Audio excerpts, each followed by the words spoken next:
गरीब का wooden vehicles. एक गांव में कमल विमल नाम के दो दोस्त आसपास घरों में रहते थे। कमल के पिता विवेक बहुत बड़े व्यापारी थे। बिजनेस के काम के लिए काफी विदेश जाकर आते थे। जब भी आते थे तब कमल के लिए बहुत सारे खिलौने लाते थे। विमल के पिता नकुल विवेक के पिता के पास ड्राइवर की नौकरी करते थे।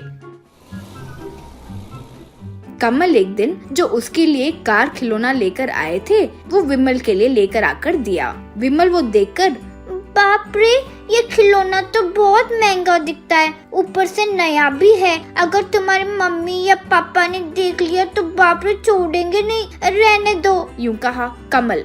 मेरे पास एकदम हूबहू एक और खिलौना है और मेरे पास ऐसे कार्स तो बहुत सारी है। मुझे तुम्हारे साथ मिलकर खेलने का मन है, इसीलिए तुम्हारे लिए ये कार खिलौना लेकर आया हूँ। चलो खेलते हैं। यूं कहा दोनों मिलकर बहुत देर तक वो कार खिलौने के साथ खेलते रहे। अगले दिन कमल की माँ आरती विमल के हाथ में कार खिलौना देखकर, क्यों रे, चोरी करना शुरू कर दिए? विमल को कुछ समझ नहीं आया। ये क्या कह रही हो मालकिन, मैं चोरी क्यों करूँगा? आरती, तुम्हारे हाथ में जो खिलौना है वो हमारी कमल का ही है ना? कल ही मेरे पति वो सिंगापुर से लाए थे। विमल, मैंने मना किया था मालकिन, लेकिन कमल ने जबरदस्ती दिया। आरती, कमल क्या है रे कमल?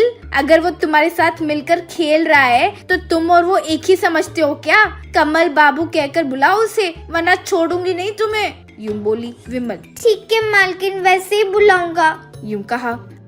अगले दिन कमल आते ही विमल कार खिलौना वापस देते हुए, इतना महंगा खिलौना मत दो कहा, फिर भी जबरदस्ती आपने दे दिया। आपकी माँ मुझ पर बहुत नाराज हो गई। फिर कभी मेरे लिए ऐसे खिलौने मत ला कर दो कमल बाबू, हम आप पर आधारित होकर जी रहे हैं। आपकी मम्मी या पापा को गुस्सा आ गया तो हम रास्ते पर आ जाएंगे, कृपया करके समझिए कमल बाबू। यूं कहा कमल। ये क्या नई चीज बोल रहे हो रे, सुनने के लिए इतना अजीब लग रहा है। फिर ऐसे बुलाए तो मैं तुम्हें मारूंगा। यूं कहा विमल। आपको ऐसे बुलाने के लिए आपकी मम्मी ने कहा है कमल बाबू। कहते हुए पिछले दिन जो भी आरती ने बात किया वो सब कहा। कमल, देखो तुम क्या करोगे मुझे नहीं पता, कल एकदम ऐसी सेम कार तुम्हारे पास होनी चाहिए, वरना मैं तुम्हारे साथ बिल्कुल बात नहीं करूँगा। कहकर वहाँ से चले गया। विमल क्या करे समझ नहीं पाया। कमल से दोस्ती खराब हो ये विमल को बिल्कुल नहीं पसंद था, और साथ ही साथ आरती गुस्सा हो जाए ये भी उसे मंजूर नहीं था। विमल सोच में पड़ गया। पूरी रात बैठकर एकदम कमल के पास जैसी कार थी हूबहू वैसी कार वो लकड़ी से बनाया। अगले दिन कमल विमल का बनाया ये लकड़ी का कार देखकर आश्चर्य में पड़ गया।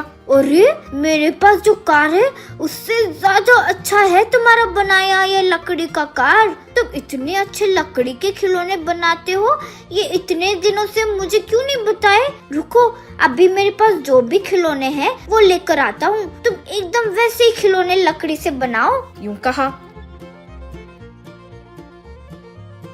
अगले दिन से विमल लकड़ी से अलग अलग किस्म के वाहन खिलौने बनाना शुरू किया। कमल विमल दोनों मिलकर उनके साथ खेलने लगे। ऐसे कुछ दिन बीत गए। कमल एक दिन विमल से, रे विमल, तुम्हारे लिए एक गुड न्यूज है।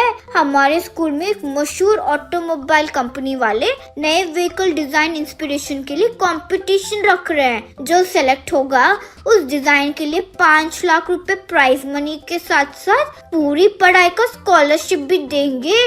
यूं कहा विमल। वो तुम्हारे स्कूल में पढ़ने वाले अमीर बच्चों के लिए, मेरे जैसे गवर्नमेंट स्कूल के बच्चों के लिए नहीं है ना। यूं कहा कमल। मैं मेरे पिताजी से बात किया, तुम जो खिलौने बनाए वो उन्हें दिखाया। वो प्रिंसिपल सर को तुम्हारे बनाए वुडन व्हीकल्स दिखाकर एक अवकाश देने की विनती किए। उन्हें तुम्हारे खिलौने बहुत पसंद आए, इसीलिए वो मान गए। कंपटीशन के लिए सिर्फ 1 महीने का टाइम है, जल्दी तैयार करो। यूं कहा। विमल उस दिन से सुबह रात मेहनत करके लकड़ी से एक बड़ी जीप तैयार किया।